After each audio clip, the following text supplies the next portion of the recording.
స్వరము, క్రీస్తు రాకడ స్వరము, క్రీస్తు రాకడ స్వరము, క్రీస్తు రాకడ కొరకై నిన్ను సిద్ధపరచు స్వరము, క్రీస్తు రాకడ కొరకై సిద్ధపరచే స్వరము.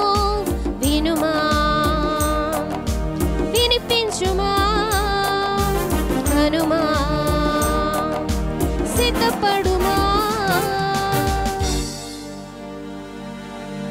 క్రీస్తు రాకడ స్వరమును కార్యక్రమను వీక్షిస్తున్న ప్రియులకు ప్రభువైన యేసుక్రీస్తు నామంలో నా హృదయపూర్వక వందనాలు తెలియజేస్తా ఉన్నాను.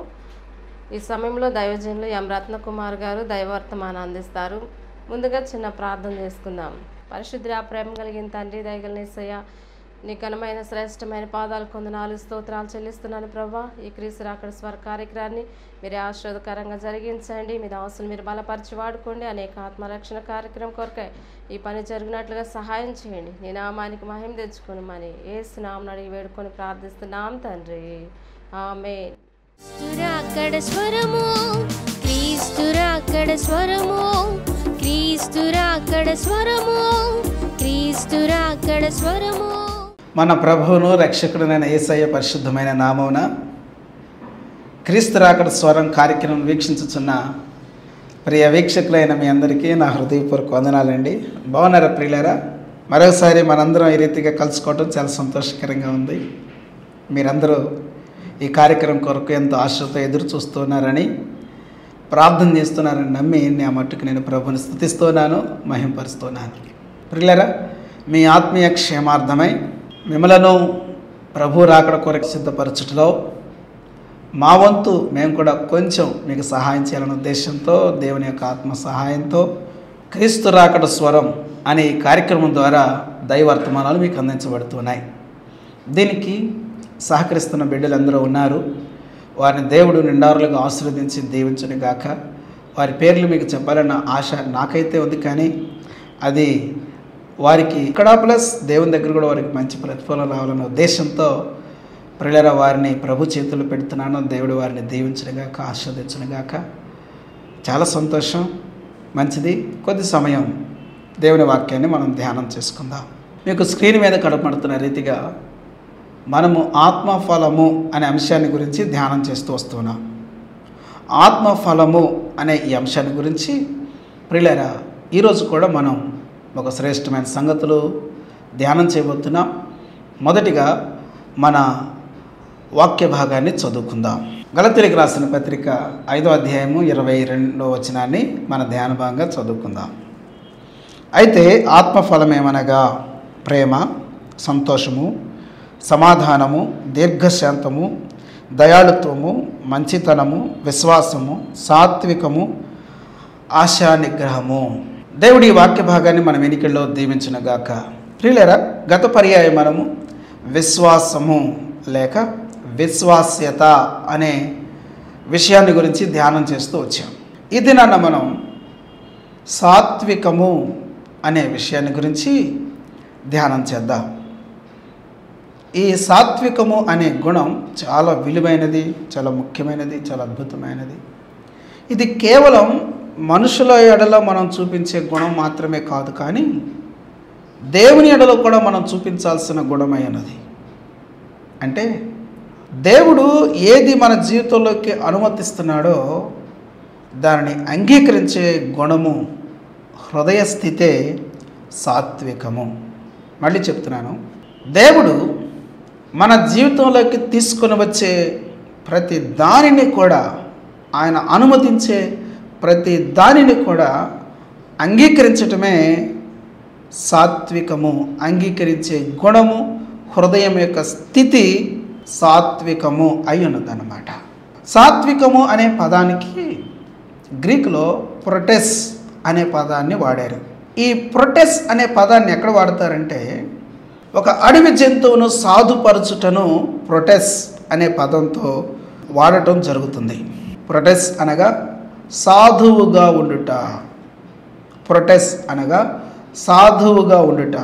సాధువుగా ఉండుట అంటే అర్థం ఏంటంటే బలాన్ని, సామర్థ్యాన్ని కోల్పోవటం అని కాదు.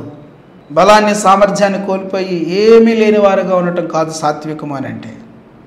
ప్రియులారా, సాత్వికము అనగా దేవుడు దేనినైతే మన జీవితంలోకి అనుమతిస్తున్నాడో, ఆయన అనుమతించే మన జీవితంలోకి తీసుకొని వచ్చే ప్రతి దానిని కూడా మనము అంగీకరించటమే సాత్వికమై ఉన్నది అని మనము జ్ఞాపకం చేసుకోవాల్సిన వారమైన ప్రియులారా.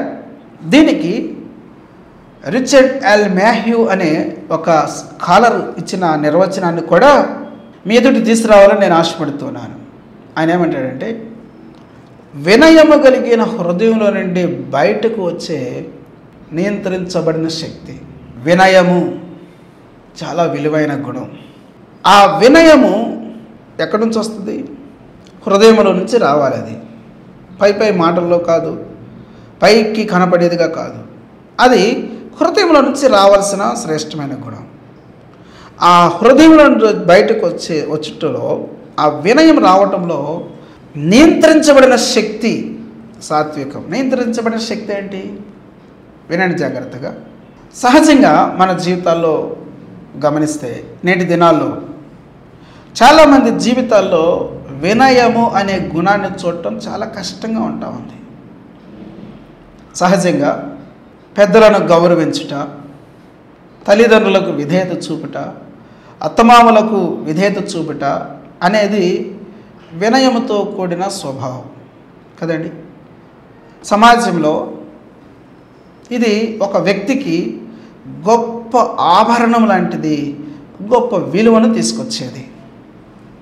కానీ టెక్నాలజీ అభివృద్ధి చెందుతుందనే ఉద్దేశంతో, కాలాలు మారిపోతున్నాయనే ఉద్దేశాలతో ఈరోజున చాలామంది జీవితాల్లో ఈ పరిస్థితులు కనబడట్లేదు. చదువు విపరీతంగా పెరిగిపోతూ ఉంది. చదువుతో పాటు సంస్కారం నేర్చుకుంటున్నారంటే అది లేకుండా పోతూ ఉంది. ఒక చిన్న ఉదాహరణ ఎదురు తీసుకురావాలని ఆశపడుతున్నాను. ఒక పర్యాయం నాతో పాటు ఒక పెద్ద ఆయన, ఇద్దరం కలిసి ఒక చోటుకి వెళ్ళాల్సి వచ్చింది. వెళ్తూ ఉంటుంటే అంతలోకి ఒక యవనస్తుడు కూర్చొని ఉన్నాడు. ఇద్దరం వెళ్తూ ఉంటుండగా అతను కూర్చున్న పాటనే అలాగే కూర్చోనండి ఇట్లా అన్నాడు. నేను కూడా వందనాలు అన్నాను. అలా దాటిపోయిన తర్వాత నా వెనక కూర్చున్న ఆ పెద్ద ఆయన అన్న మాట ఏంటంటే, అన్న చూసావా వాడి యొక్క సంస్కారం అని. నేను అప్పటిదాకా అంతగా పట్టించుకోలేదు. అన్న చూసావా వాడి సంస్కారం అని. ఏంటన్నా అన్న దాని గురించి మాట్లాడాడు. క్రీస్తునందు ప్రియమైన దేవుని బిడ్డలారా, ఒక వ్యక్తి మనల్ని గౌరవించినంత మాత్రాన మనకు పోయేది ఏముండదు. వారు గౌరవించినంత మాత్రాన మనకు వచ్చేది ఏముండదు. నేను ఒక వ్యక్తిని గౌరవించినంత మాత్రాన నేను కోల్పోయేదే ఉండదు. గౌరవించకుండా ఉన్నంత మాత్రాన నేను సంపాదించుకునేది, కలిగి ఉండేది కూడా ఉండదు. కానీ గౌరవించదగిన ఒక వ్యక్తికి నేను గౌరవం ఇవ్వటం అనేది, వాళ్ళు ఏం పొందుకుంటారో ఏం పోగొట్టుకుంటారో అది తర్వాత సంగతి, కానీ అది నా యొక్క విలువను పెంచుతుంది. మరి ఎందుకని వినయంతో కూడిన జీవితాన్ని జీవించలేకపోతున్నారు? ఎందుకని ఆ పరిస్థితులు లేవు అని అంటే, ప్రియులారా, నీకంటే నాకేం తక్కువ, నువ్వెంతటోడివి, నువ్వెంతటి దానివి అనే ఆ మనస్సును నియంత్రించే శక్తి లేకపోవటమే సాత్విక గుణం లేకపోవటం. సాత్వికం అనే గుణం ఏం చేసిద్దనంటే, శక్తి కలిగినదై ప్రియులారా, ఆ అహంకారాన్ని అనండి, ఆ గర్వం అననివ్వండి, మీరు ఏ పేరైనా పెట్టండి, దానిని నియంత్రించే శక్తిని కలిగి ఉండటము సాత్వికం. అదే చెప్తున్నాడు స్కాలర్. దేవుణ్ణి ఎరగని వ్యక్తులను ప్రక్కన పెట్టండి కాసేపు. దేవుని ఎరిగిన వ్యక్తి అయ్యండి, దేవుని సన్నిధికి నడుచుకుంటున్న వ్యక్తి అయ్యండి, ప్రార్థన చేస్తున్న వ్యక్తి అయ్యండి, పాటలు పాడుతున్న వ్యక్తి అయ్యండి. నీ జీవితంలో, నీ కుటుంబంలో నీ సాక్ష్యం ఏంటి? తల్లిదండ్రులు గౌరవించుతున్న వ్యక్తిగా ఉన్నారా? తల్లిదండ్రుల మాట వినే జీవితం ఉందా? అత్తమామను గౌరవించే స్థితి నీ జీవితంలో ఉందా? సమాజంలో పెద్దలైన వారు ఉన్నారు, వారిని గౌరవించే పరిస్థితులు ఉన్నాయా? నానాటికి ఆ పరిస్థితులు లేకపోవడం ఎంత విచారకరమైన పరిస్థితులకు దారితీస్తుందో.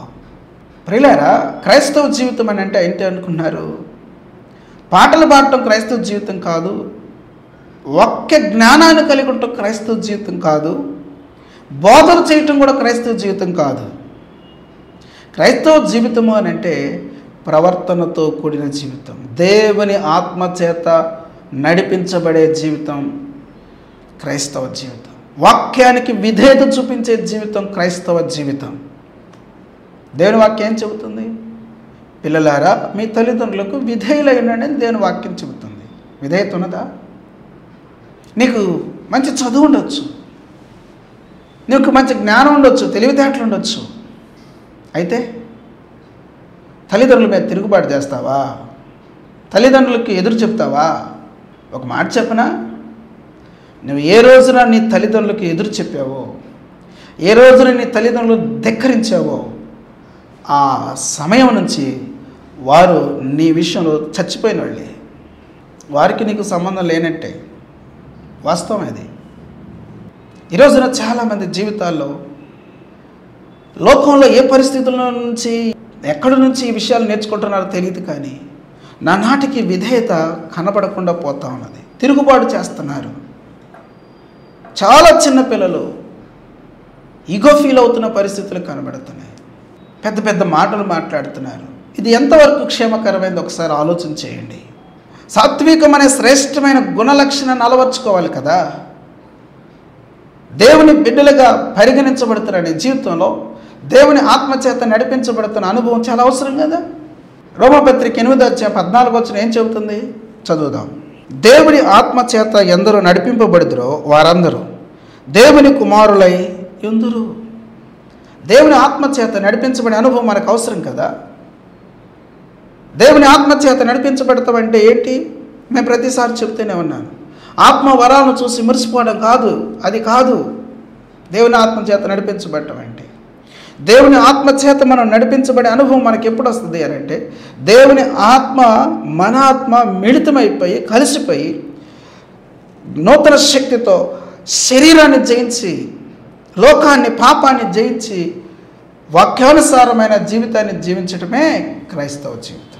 దేవుని ఆత్మను కలిగిన వ్యక్తి యొక్క లక్షణాలు అవి. దేవుని ఆత్మ చేత నడిపించబడటం అనేది మందిరంలో జరిగేది మాత్రమే కాదు. మందిరంలో మాత్రమే కాదు, మందిరం నుంచి కాలు బయట పెట్టినప్పుడు కూడా మరింత ఎక్కువ అవసరత. మందిరంలో మంచిగానే ఉంటాం, మందిరంలో కూడా నానా తతంగాలు చేసేవాళ్ళు ఉన్నారనుకోండి, ఎక్కువ భాగం చెప్తున్నాను నేను. మందిరంలో ఎంతో విధేయత కనపరుస్తారు. మరి ఇంటికి వెళ్ళిన తర్వాత ఏమైపోతున్నది? ఎందుకు అత్తాకోడలకు తగాదులు, ఎందుకు తల్లిదండ్రుల మీద తిరుగుబాటు చేసే స్వభావం, భర్తకు అవిధేయత, భార్య మీద రుసరుసలాడటం, ఎందుకు ఈ పరిస్థితులు? వాక్య అవిధేయతతో కూడిన జీవితం అది. దేవుని ఆత్మచేత నడిపించబడిన స్థితి అది. దేవుని ఆత్మచేత నియంత్రించబడిన స్థితి అది. ప్రియులారా, అటువంటి నీ జీవితంలో సాత్వికం ఎలా కనబడుతుంది? ఎలా వస్తుంది? కాబట్టి దేవుని పిల్లలుగా మనం గుర్తుపెట్టుకోవాల్సిన విషయం ఏమిటి అని అంటే, దేవుని ఆత్మచేత నడిపించబడే ఆ శ్రేష్టమైన అనుభవాన్ని మన జీవితంలో కలిగి ఉండాలి. ఆ శ్రేష్టమైన అనుభవంతో మనం ముందుకు వెళ్ళాలి. ప్రజలు మనల్ని చూస్తున్నారు, దేవుని ఎరగని వ్యక్తులు మనల్ని గమనిస్తూ ఉన్నారు. ఆ పరిస్థితుల మధ్యలో మన జీవితాలు ఎంత మధురంగా ఉండాలి, ఎంత మాదిరిగా ఉండాలి. క్రీస్తునందు ప్రియులారా, అటువంటి శ్రేష్టమైన జీవితం మనకు కావాలి. ప్రియులారా, బైబిలు సాధుత్వాన్ని లేక సాత్వికాన్ని 4 విధాలుగా ప్రదర్శించమని చెబుతుంది, 4 విధాలుగా చూపించమని చెబుతుంది. ఏ రీతిగా? రండి దేవుని వాక్యాన్ని చూద్దాం. యాకోబు పత్రిక 1:21 చదువుకుందాం. అందుచేత సమస్త కల్మషమును విర్రవీగుచున్న దుష్టత్వమును మాని లోపల నాటబడి మీ ఆత్మను రక్షించుటకు శక్తిగల వాక్యమును సాత్వికముతో అంగీకరించుడి అని ఇక్కడ మనం చదువుతున్నాం. దేవుని బిడ్డలారా, ఇక్కడ మనం గమనించినట్లయితే దేవుని వాక్యం మనకేం చెబుతుందో తెలుసా? దేవుని వాక్యము శక్తి కలిగినది అని చెప్తున్నది. ఈ శక్తిగల వాక్యమును సాత్వికముతో అంగీకరించండి అంటున్నాడు. దేవుని వాక్యాన్ని అంగీకరించటానికి కావాల్సింది సాత్వికము. అంగీకరించిన దేవుని వాక్యం ఏం చేస్తుంది అంటే ఆత్మను రక్షిస్తుంది. దేవుని వాక్యాన్ని అంగీకరించడానికి కావలసింది సాత్వికం. విపరీతమైన వాక్యపు బోధలు ఈ రోజున మనం వింటూ ఉన్నాం. ఎంతో వాక్యం వెల్లడి చేయబడుతున్నది.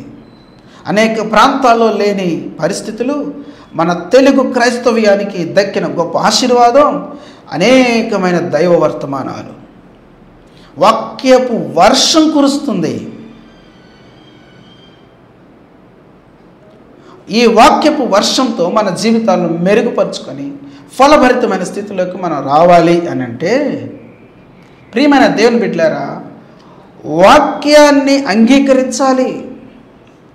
దైవజనుల ద్వారా నువ్వు వింటున్న వాక్యం, చదువుతున్న నీవు దేవుని వాక్యం అంగీకరించాలి. వింటున్న వాక్యాన్ని కానివ్వండి, చదువుతున్న వాక్యాన్ని కానీ అంగీకరించాలి. దానికి కావాల్సింది ఏంటిదో తెలుసా? సాత్వికము. సాత్వికముతో కూడిన గుణము నేనేం చేస్తుందనంటే వాక్యాన్ని అంగీకరించేటట్లుగా చేస్తుంది. ఎప్పుడైతే నువ్వు వాక్యాన్ని అంగీకరిస్తావో అప్పుడు నీ ఆత్మ రక్షించబడుతుంది అని దేవుని వాక్యం చెబుతుంది. ఎక్కడి నుంచి రక్షించబడుతుంది? దేవుని వాక్యంలో మనం చదువుతున్నాం. సమస్త కల్మషమును, వెర్రవెగుచున్న దుష్టత్వమును మాని లోపల నాటబడి మీ ఆత్మను రక్షించుటకు శక్తిగల వాక్యమును సాత్వికముతో అంగీకరించండి అంటున్నాడు. మన ఆత్మను రక్షించగలుగుతుంది. ఎక్కడి నుంచి?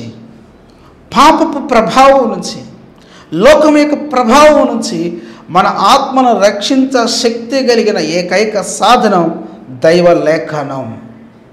వాక్యానికి విధేయత మనం చూపించాలి ప్రియులారా. చాలామంది ఈ రోజున ఎలా ఉన్నారు అని అంటే, దేవుని సేవకుడు ఎంతో సిద్ధపడి ఎంతో బలమైన దైవ వర్తమానాలు అందిస్తూ ఉంటుంటే, నా ప్రజల యొక్క ఆత్మీయ క్షేమం నాకు ముఖ్యం అన్నట్లుగా దైవజనులు దేవుని వాక్యాన్ని బోధిస్తూ ఉంటుంటే, ప్రియులారా ఎలా ఉన్నారు అని అంటే, బోర్లించబడిన బిందెల్లో ఎలా ఉంటాయో ఈ రోజులో చాలామంది అలా ఉన్నారు. ఆదివారం వాక్యం వింటున్నారు. ఈ రోజున పాస్టర్ గారు ఏ వాక్యం చెప్పారు, చర్చిలో ఏ వాక్యం విన్నావు అని అంటే, బైబిల్ స్టడీలో ఏ వాక్యం విన్నావు, ఉపవాస కోటాలు జరుగుతున్నాయి ఏ వాక్యం విన్నావు, కుటుంబ ప్రార్థనలో ఏ వాక్యం విన్నావు? ఏమో ఏమో ఏమో ఏమో ఏమో 20 సంవత్సరాల క్రితం జరిగిన తగాదులో ప్రతి పాయింట్ గుర్తుపెట్టుకొని చెబుతారు. 20 నిమిషాల క్రితమైన వాక్యాన్ని గుర్తుపెట్టుకొని చెప్పడానికి కష్టం. దేవుని బిడ్డలారా, ఈ రోజున దేవుని వాక్యాన్ని అంగీకరించడంలో చాలామంది ఇష్టంగా లేరు, కష్టంగా ఉంటున్నారు. ఇంకెలా నీ ఆత్మీయ జీవితం రక్షించబడుతుంది? ఇంకెలా పాపం నుంచి విడిపించబడుతుంది? ఇంకెలా లోకం నుంచి విడిపించబడుతుంది? క్రైస్తవ జీవితం అని అంటే కాసేపు వాక్యమైన కాసేపు భక్తిగా ఉండి ఇంటికి వచ్చేసేసి సినిమాలు సీరియళ్ళు చూస్తూ లోక ఆచారాలు పాటిస్తూ తిరిగి అబద్ధాలు, మోసాలు, అన్యాయాలు చేస్తూ, పాపం చేస్తూ, వ్యభిచారం చేస్తూ, దొంగతనాలు చేస్తూ బ్రతకడం క్రైస్తవ జీవితం. తగాదాలు ఆడుకుంటూ ఒకరినొకరు పగ, కక్ష, ద్వేషాలతో రగిలిపోతూ ఉండేదా క్రైస్తవ జీవితం? క్రైస్తవ జీవితం అంటే ఆ కాసేపు భక్తిగా ఉండేదా? ఆ కాసేపు కళ్ళు మూసుకొని ప్రార్థన, ఆ కాసేపు పాటలు పాడుకొని వచ్చేదా క్రైస్తవ జీవితం? కాదే, అలాంటిది కాదే. ప్రియమైన సోదరి సోదరులారా, ఈ మాటలు మనం శ్రద్ధగా ఆలకిద్దాం. క్రైస్తవ జీవితము అని అంటే వాక్యము చేత నడిపించబడే జీవితం. ఎప్పుడు వాక్యం చేత నడిపించబడతావు? ఆ వాక్యాన్ని అంగీకరించినప్పుడు. వాక్యాన్ని అంగీకరించినప్పుడు యేసుక్రీస్తు ప్రభువారు మత్తయి సువార్త 15వ అధ్యాయం 7వ వచనంలో ఏం చెప్పారు? వేషధారులారా, ఈ ప్రజలు తమ పెదవులతో నన్ను ఘనపరచుదురు కానీ వారి హృదయము నాకు దూరముగా ఉన్నది. మనుషులు కల్పించిన పద్ధతులు దైవోపదేశమునని బోధించుచు వారు నన్ను వ్యర్థముగా ఆరాధించుచున్నారు. యేసు ప్రభువారు యెషయా యొక్క మాటను జ్ఞాపకం చేస్తున్న మాటలు ఇవి. వేషధారులారా అంటున్నాడు. ఎందుకు చెప్తున్నాడు ఇక్కడ? ఈ ప్రజలు తమ పెదవులతో నన్ను ఘనపరచుదురు.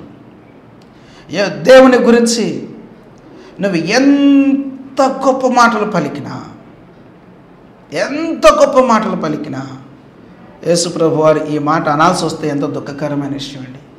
ఈ ప్రజలు తమ పెదవులతో నన్ను ఘనపరుచుతున్నారు కానీ వారి హృదయం నాకు దూరముగా ఉన్నది. వారి హృదయం నాకు దూరంగా ఉంది. ఎక్కడుంది? ఎక్కడో డబ్బు దగ్గర చిక్కుకుపోయింది, ఎక్కడో పాపం దగ్గర చిక్కుకుపోయింది, ఎక్కడో వ్యసనం దగ్గర చిక్కుకుపోయింది, పగ, కక్ష, ద్వేషాల దగ్గర చిక్కుకుపోయింది. అయినా కూడా నువ్వు దేవుని ఘనపరుస్తూనే ఉన్నావు. ఎంత ఆరాధన చేశాను నేను, ఎంత ప్రభుని స్తుతించాను, ఎంత ప్రార్థన చేశాను, ఎంత బలమైన మాటలు మాట్లాడాను, ఎంత బలమైన మాటలు. ప్రియులారా, నువ్వు ఎక్కడ కూర్చొని ఆరాధన చేసావో ఆ స్థలములో ఉన్న బిల్డింగ్ యొక్క కప్పు కూడా దాటం. దేవుడు అంగీకరించడం తర్వాత అవి అంగీకరించబడవు. ఇంకా ఏం చేస్తున్నారు? మనుషులు కల్పించిన పద్ధతులు దైవోపదేశములను బోధించుచు వ్యర్థముగా ఆరాధన చేస్తున్నారు. క్రైస్తవ జీవితం అంటే ఏంటో ఈ రోజున పలచబడిపోయిన పరిస్థితులు కనబడుతున్నాయి. ప్రియమైన సోదరి సోదరులారా, దేవుని వాక్యం చెప్తా ఉన్నది, దేవుని వాక్యాన్ని అంగీకరించాలి. వాక్యాన్ని అంగీకరించి వాక్యానుసారమైన జీవితం జీవించినప్పుడే ఏమవుతుంది? క్రైస్తవ జీవితం జీవించటం. ఇలా అంగీకరించాలంటే ఏం కావాలి? సాత్వికము కావాలని వాక్యం చెబుతుంది. యేసుక్రీస్తు ప్రభువారు 4 నేలల గురించి చెప్పారు. 1 త్రోవ ప్రక్క నేల, 2 రాతి నేల, 3 ముండ్ల పొదలతో కూడిన నేల, 4 మంచి నేల. త్రోవ ప్రక్కన కొన్ని విత్తనాలు పడ్డాయి, పక్షులు వచ్చి ఎత్తుకుపోయినాయి.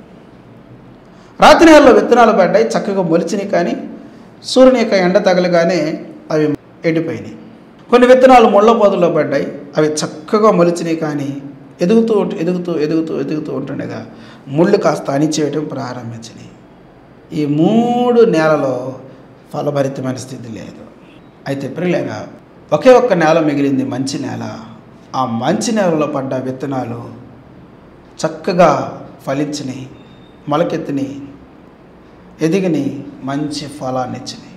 30 అంతలుగా, 60 అంతలుగా, 100 అంతలుగా ఫలించినాయి అని యేసుక్రీస్తు ప్రభువారు చెప్పిన ఉపమానం మనందరికీ బాగా తెలుసు కదా.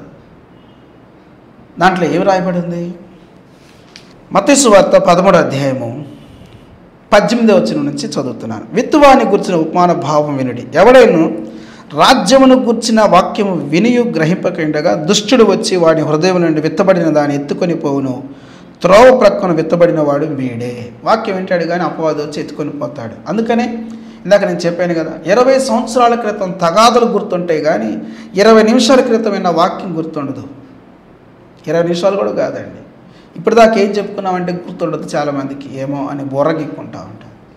చూసారా? కారణం ఏంటంటే వారి స్థితి ఎలాగుంటుంది అని అంటే, త్రోవ ప్రక్కన పడ్డ విత్తబడిన వాడు వీడే అని యేసు ప్రభువు చెప్తున్నారు. 2వది, రాతి నేలను విత్తబడిన వాడు వాక్యం విని వెంటనే సంతోషంతో దాన్ని అంగీకరించేవాడు. సంతోషంతో అంగీకరించాడు, బాగానే ఉంది. అయితే అతనిలో వేరు లేనందున అతడు కొంతకాలం నిలుచును కానీ వాక్యము నిమిత్తం శ్రమయను హింసయను కలుగ్గానే అభ్యంతరపడును. సంతోషముతో అంగీకరిస్తున్నాడు. చాలా బాగుంది, చాలా బాగుంది, ఈరోజు అన్న భలే చెప్పాడు, అక్క భలే చెప్పింది, భలే చెప్పారు, సంతోషంతో అంగీకరిస్తున్నారు. అయితే విన్న వాక్య నిమిత్తం శ్రమ కానీ హింస కానీ ఏదైనా కష్టం కానీ వస్తే, ప్రియులారా, రాతి నేల పడ్డ విత్తనము ఎండ తగలగానే ఏ రీతిగా మాడిపోయిందో వీరి జీవితాలు కూడా అలాగే ఉంటాయి. కారణం ఏంటో తెలుసా? సాత్వికముతో వారు అంగీకరించకపోవటం. రాతి నేల పడ్డ విత్తనాలు పోలిన జీవితాలు కొంతమంది జీవితాలు కనబడుతూ ఉంటాయి. ప్రియులారా, ఇది చాలా ప్రమాదకరమైంది. 3వది, ముండ్ల పొదల్లో విత్తబడిన వాడు వాక్యం వినువాడే కానీ ఐహిక విచారం ధనమోహమును ఆ వాక్యమును అణిచివేయను గనక వాడు నిష్ఫలుడవును. ముళ్ళు వీరి జీవితాల్లో ఉన్న వాక్యంలో ఫలభరితమైన స్థితి రాకుండా ముళ్ళు ఉన్న వీరి జీవితాల్లో ధనాపేక్ష, ఇతరాపేక్షలు, ఇంకా రకరకాల ఐహిక విచారం, ఇవన్నీ కూడా ఏం తిందామా, ఏం త్రాగుతామా, రేపు పరిస్థితి ఏంది, ఎల్లుండి పరిస్థితి ఏంది, అప్పుడు పరిస్థితి ఏంది, ఇప్పుడు పరిస్థితి ఏంది, ఇవి వాక్యాన్ని ఎదగనీయకుండా ముళ్ళు అణిచివేస్తూ ఉన్నాయి అని యేసు ప్రభువు చెప్తున్నారు. ఇక 4వ నేల, మంచి నేల విత్తబడిన వాడు వాక్యం విని గ్రహించేవారు. అట్టి వారు సఫలులై ఒకడు 100 అంతలుగాను, ఒకడు 60 అంతలుగాను, ఒకడు 30 అంతలుగాను ఫలించును అని ఇక్కడ యేసు ప్రభువు చెప్తున్నారు. దీనిని గురించి లోకాభక్తుడు చెప్పిన మాటను 8వ అధ్యాయంలో మనం చదివితే చాలా అద్భుతమైన వివరణ అక్కడ చెప్తాడు. మీదట తీసుకొస్తున్నాను చూడండి. 8వ అధ్యాయం 15వ వచనం, మంచి నేల నుండి విత్తనమును పొందిన వారు ఎవరనగా యోగ్యమైన మంచి మనసుతో వాక్యం విని దానిని అవలంబించి ఓపికతో ఫలించువారు. యోగ్యమైన మంచి మనసుతో వాక్యం విని దానిని అవలంబించి ఓపికతో ఫలించువారు. యోగ్యమైన మంచి మనసుతో విని ఏం చేయాలి? అవలంబించి అంగీకరించి ఓపికతో ఫలించాలి. క్రీస్తునందు ప్రియులారా, దీనికి కావాల్సింది ఏంటంటే సాత్వికము అనే గుణం. ఈ సాత్వికం అనే గుణముతో మనం జీవించి వాక్యాన్ని అంగీకరించి ఆయన బిడ్డలుగా జీవిద్దాం. దేవుడు అట్టి కృపను మనకు దయచేసి దీవించును గాక. ఆమేన్. ప్రార్థన. ప్రియమైన తండ్రి, నీకు వందనాలు. విత్తబడిన వాక్యానికి నీరు గట్టి ఫలింప చేసి మహిమ పొందండి. నాలో మాలో అందరిలో సాత్వికం అనే గుణాన్ని అనుగ్రహించండి ప్రభా. అటు కృపలో మమ్మలను భద్రపరిచి దీవించి సహాయం చేసి మహిమ ఘనత ప్రభావాలు పొందమని, ఫలభరితమైన జీవితాలు అనుగ్రహించుదురని ఈ కార్యక్రమాన్ని వీక్షించిన ప్రతి ఒక్కరు అటు స్థితి పొందినట్లు సహాయం చేయండి. దయగల తండ్రి, ప్రతి కుటుంబంలో సమాధానకరమైన పరిస్థితులు దయచేయండి, ఆరోగ్యకరమైన పరిస్థితులు దయచేయండి. నీ కనికరము, మీ కనుదృష్టి ఇదిగో ఈ నిబిడలతో, నిబిడల కుటుంబంలో అనుగ్రహించి సహాయం చేసి మహిమ పొందమని యేసయ్య ఉన్నత నామమున ప్రార్థన చేసి స్తోత్రాలు అర్పించి అడిగి వేడుకొనుచున్నాను తండ్రి.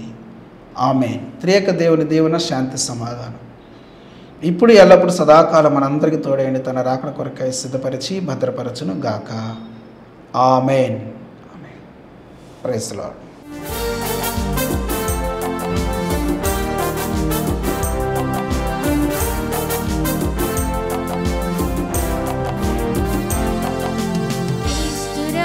స్వరము క్రీస్తురాకడ స్వరము, క్రీస్తురాకడ స్వరము, క్రీస్తురాకడ స్వరము, క్రీస్తురాకడ కొరకై నిన్ను సిద్ధపరచు స్వరము, క్రీస్తేసురాకడ కొరకై సిద్ధపరచే స్వరము. వినుమా, వినిపించుమా, హనుమా, సిద్ధపడు